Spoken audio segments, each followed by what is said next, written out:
Hello dear students, कैसे हैं आप सभी। आई होप कि बहुत अच्छे होंगे।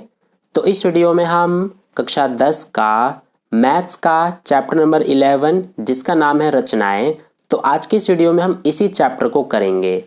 तो चलिए शुरू करते हैं। तो देखिए, हमारा ये चैप्टर मेनली 3 कॉन्सेप्ट के ऊपर डिपेंड है। पहला हमारा है रेखाखंड का विभाजन, दूसरा है समरूप त्रिभुज की रचना और तीसरा है वृत्त पर स्पर्श रेखाओं की रचना। तो अगर आप इन तीनों कॉन्सेप्ट को अच्छे से समझ जाते हैं तो इस चैप्टर के जितने भी क्वेश्चंस हैं उन सभी क्वेश्चंस को आप बहुत ही इजीली कर पाएंगे। ठीक है, यानी कि इन तीनों कॉन्सेप्ट को समझने से आपका ये चैप्टर आसानी से निकल जाएगा। तो आज की इस वीडियो में हम इन्हीं तीनों कॉन्सेप्ट को अच्छे से समझेंगे। तो चलिए, सबसे पहले हम जो हमारा पहला कॉन्सेप्ट है रेखाखंड का विभाजन, इसको समझते हैं। तो देखिए डियर स्टूडेंट्स, पहला कॉन्सेप्ट हमारा है रेखाखंड का विभाजन, यानी कि एक रेखाखंड को हम दिए गए अनुपात में किस तरह से विभाजित करते हैं वो हम सीखेंगे। तो इसके लिए सबसे पहले हम स्केल की हेल्प से एक रेखाखंड खींच लेंगे। तो हम कितनी भी दूरी का इस तरह से एक रेखाखंड खींच लेते हैं और इसका नाम दे देते हैं हम ए बी। अब मान लीजिए हमें इस ए बी रेखाखंड को 2:3 में विभाजित करना है। ठीक है, तो देखिए हम इस ए बी रेखाखंड को 2:3 में कैसे विभाजित करेंगे। तो इसके लिए हमारा पहला काम ये होता है कि जो हमारा ये पहला पॉइंट ए है इस पर हम एक न्यून कोण खींचते हैं। ठीक है, तो न्यून कोण हमारा क्या होता है, जो 90 डिग्री से कम वाले कोण होते हैं उन्हीं को हम न्यून कोण कहते हैं। तो यानी कि हमें इस ए पॉइंट पर नीचे की ओर एक न्यून कोण खींचना है। तो ये हम स्केल की हेल्प से इस तरह से खींच लेंगे। ठीक है, तो ये हमारा हो गया। यहाँ पर मैं पेंसिल की जगह पेन का यूज़ कर रहा हूँ ताकि आपको क्लियर नज़र आए। तो ये हमने खींच दिया। आप चाहें तो इतना बड़ा भी न्यून कोण खींच सकते हैं, इतना बड़ा भी खींच सकते हैं, ये आपकी मर्जी है। बस वो न्यून कोण होना चाहिए, यानी 90 डिग्री से कम होना चाहिए। तो ये हमारा ए हो गया, इसका नाम दे देते हैं एक्स। तो ये हमने ए एक्स एक न्यून कोण खींचा है।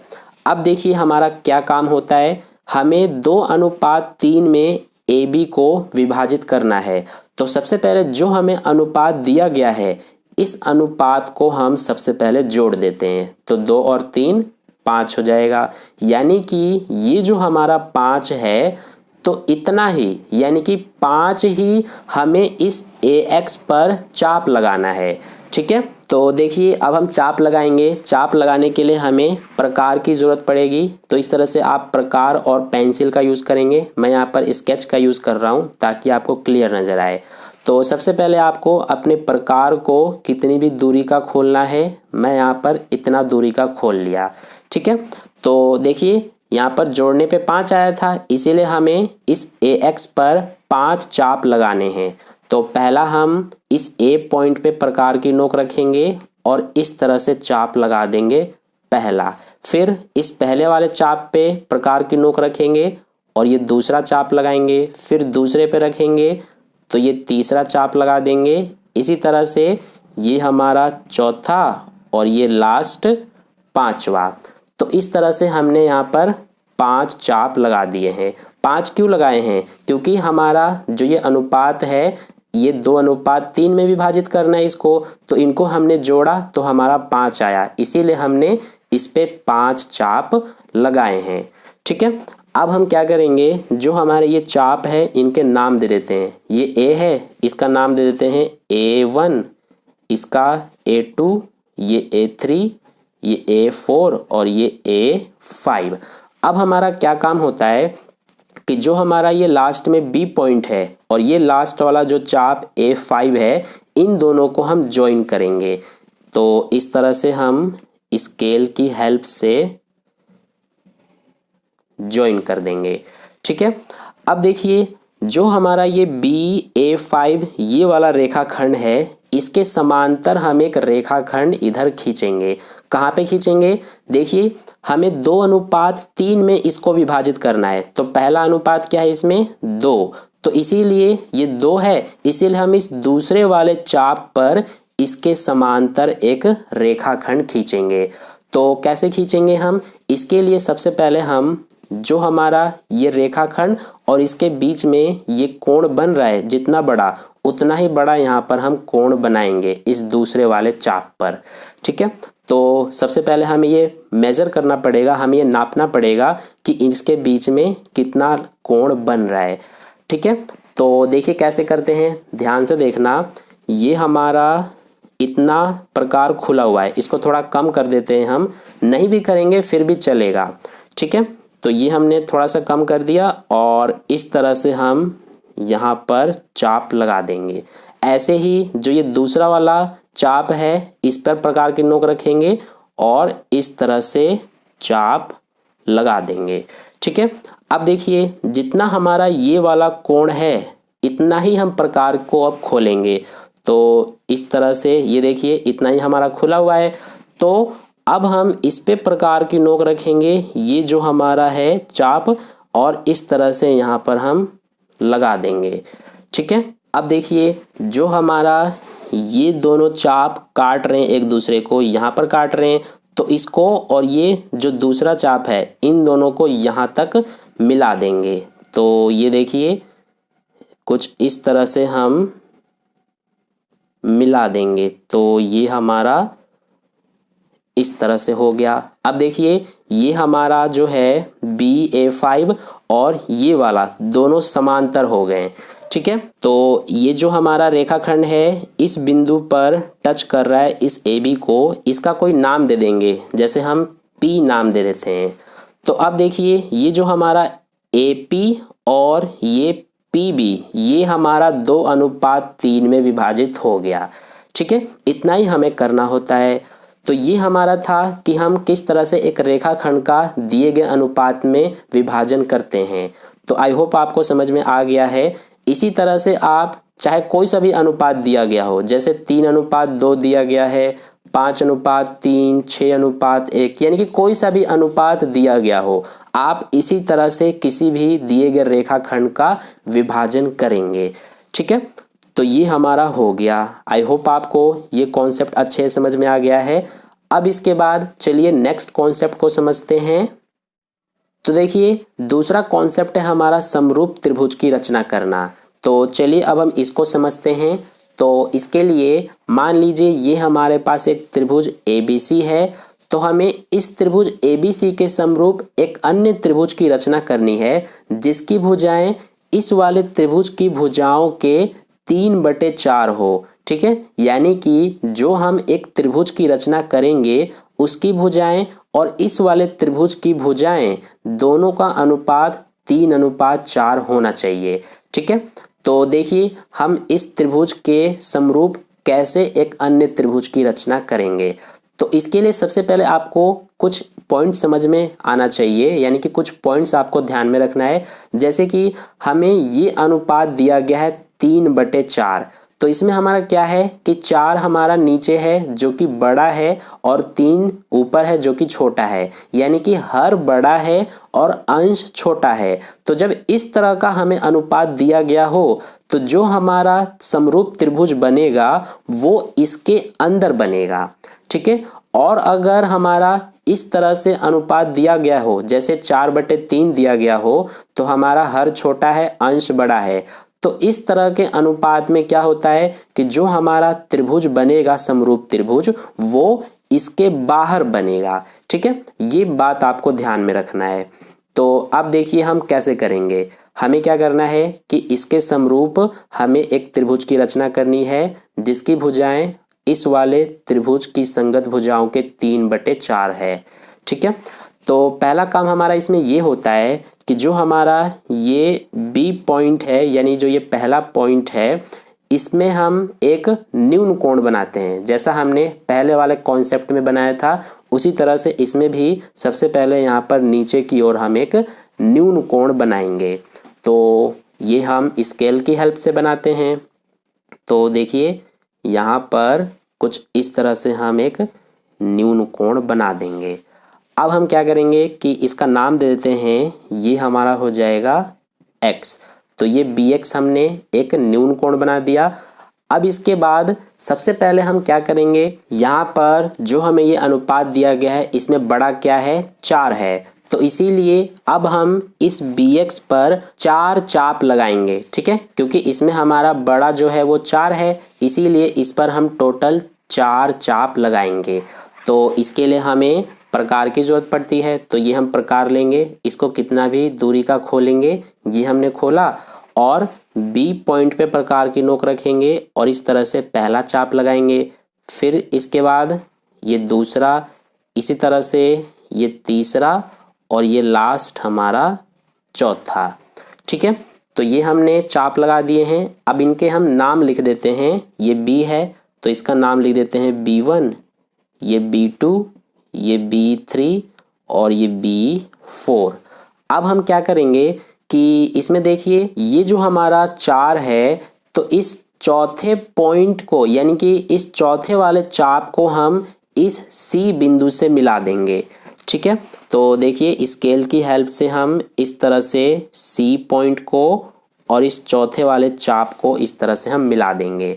अब इसके बाद हमें क्या करना है कि जितना हमारा ये यहाँ पर कोण बन रहा है, यानी कि ये जो C और B4 ये वाला जो रेखाखंड है, इसके समांतर हमें एक रेखाखंड इधर खींचना है, ठीक है।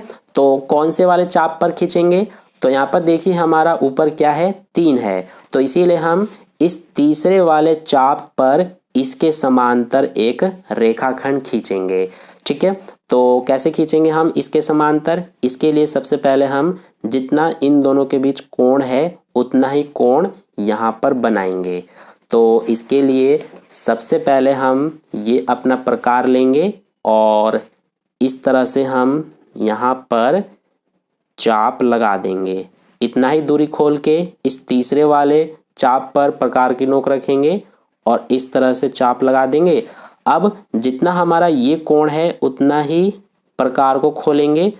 तो ये आप देख सकते हैं इस तरह से हमने जितना हमारा ये कोण है उतना ही प्रकार को खोला है, ठीक है। अब इस पे प्रकार की नोक रखेंगे और इस तरह से हम चाप लगा देंगे। अब देखिए जो हमारे ये दोनों चाप यहाँ पर काट रहे हैं, तो इस बिंदु से होते हुए और इस वाले यानी कि तीसरे चाप के बिंदु से होते हुए इस तरह से हम रेखाखंड खींच देंगे। तो ये हमने इस तरह से खींच दिया। अब देखिए ये और ये जो हैं ये दोनों हमारे समांतर हो गए। तो ये जो पॉइंट है इसका हम नाम रख देते हैं, ये C है ये वाला पॉइंट, तो इसका नाम रख देते हैं C', ठीक है। आप C1 भी नाम रख सकते हैं, ये आपकी मर्जी है। तो यहाँ पर हमने C' रख दिया। अब इसके बाद अगला हमारा काम क्या होता है कि जितना हमारा यहाँ पर कोण बन रहा है, यानी कि ये AC के समांतर हमें यहाँ पर इस तरह से एक रेखाखंड खींचना है। तो इसके लिए सबसे पहले हम क्या करेंगे, यहाँ पर इस तरह से हम C पॉइंट पे प्रकार की नोक रखेंगे और इस तरह से हम चाप लगा देंगे। इसी तरह से ये C' वाले पॉइंट पे प्रकार की नोक रखेंगे और इस तरह से चाप लगा देंगे। अब जितना ये कोण है उतना हम प्रकार को खोलेंगे, तो ये हमने खोल दिया और यहाँ पर भी हम उतना ही बड़ा चाप लगा देंगे। अब इसके बाद देखिए यहाँ पर काट रहे हैं ये दोनों चाप एक दूसरे को, तो इस पॉइंट से होते हुए और जो ये C' वाला पॉइंट है इससे होते हुए इस तरह से हम एक रेखाखंड खींच देंगे। तो ये हमने खींच दिया। तो ये हमारा जो है ये वाला रेखाखंड ये AC के समांतर हो गया, ठीक है। इस वाले पॉइंट का हम नाम रख देते हैं, ये A है तो इसका नाम रख देते हैं A'।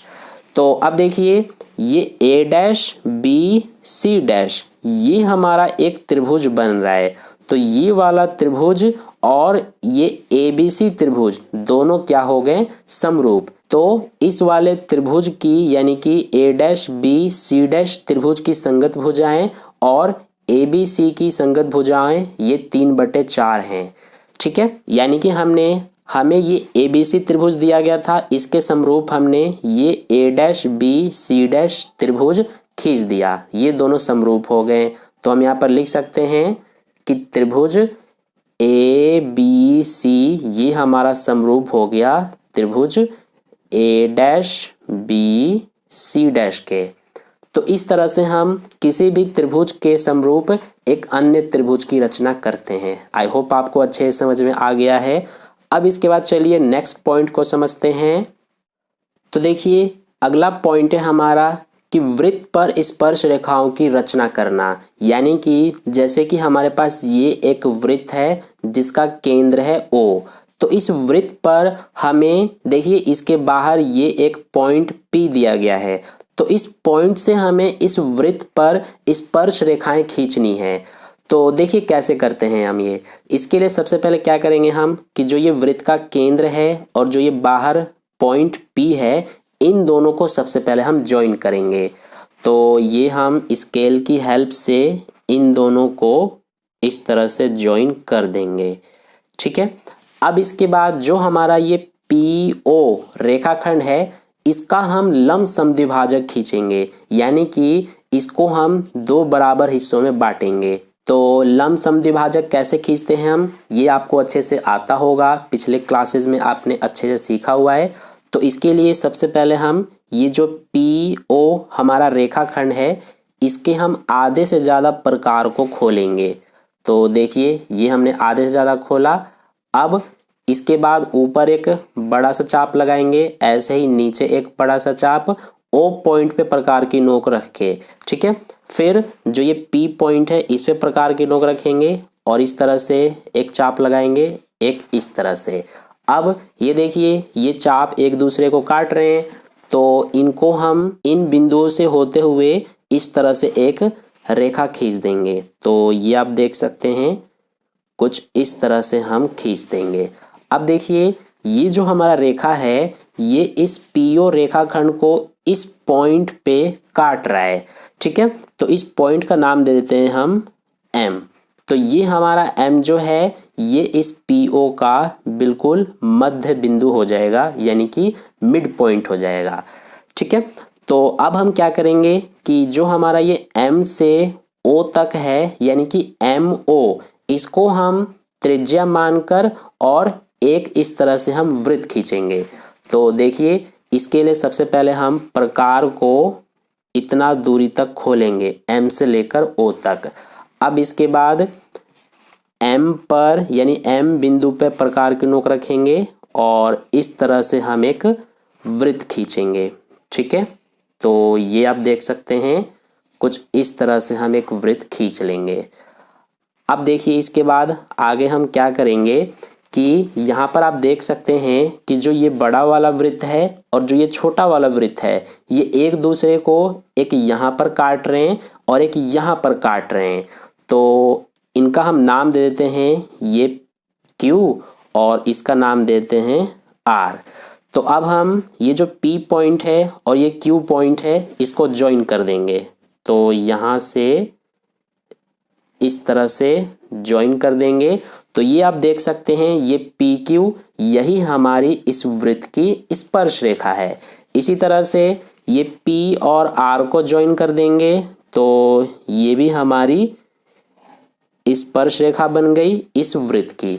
तो इस तरह से हम स्पर्श रेखा खींचते हैं। आई होप आपको अच्छे समझ में आ गया है। इसके अलावा एक और पॉइंट है इसमें ध्यान देने वाला कि जो हमारा ये स्पर्श रेखा और जो ये केंद्र से मिलाने पर, यानी कि यहाँ से इस तरह से हम इसको मिला देंगे, तो ये हमारा क्या हो जाएगा, इस वृत्त की त्रिज्या। तो इस वृत्त की त्रिज्या और स्पर्श रेखा के बीच में हमेशा 90 डिग्री का कोण बनता है। ठीक है। ऐसे ही यहाँ पर भी इसको ये जो केंद्र है और जो ये स्पर्श बिंदु है इसको मिला देंगे, तो ये स्पर्श रेखा और ये त्रिज्या के बीच में 90 डिग्री का कोण बनेगा। तो इस तरह से ये हमारा था लास्ट पॉइंट। तो आई होप आपको तीनों पॉइंट्स यानी कि तीनों कॉन्सेप्ट अच्छे समझ में आ गए हैं। और इसके अलावा बाकी इसके बाद हमारा जो एक्सरसाइज के क्वेश्चंस हैं उनको हम नेक्स्ट वीडियो में करेंगे। आई होप आपको ये सभी कॉन्सेप्ट अच्छे समझ में आ गए हैं। तो अगर आपको वीडियो अच्छा लगा है तो वीडियो को लाइक ज़रूर कर देना और अपने दोस्तों के साथ भी शेयर कर देना। और अगर आपने अभी तक चैनल को सब्सक्राइब नहीं किया है तो चैनल को सब्सक्राइब करके साइड में जो बेल आइकन आता है उस पर ऑल पे क्लिक कर लेना, ताकि नेक्स्ट वीडियो जैसी अपलोड की जाए उसका नोटिफिकेशन सबसे पहले आप तक पहुंच जाए। तो फिर मिलते हैं नेक्स्ट वीडियो में प्रश्नावली 11.1 के साथ। धन्यवाद।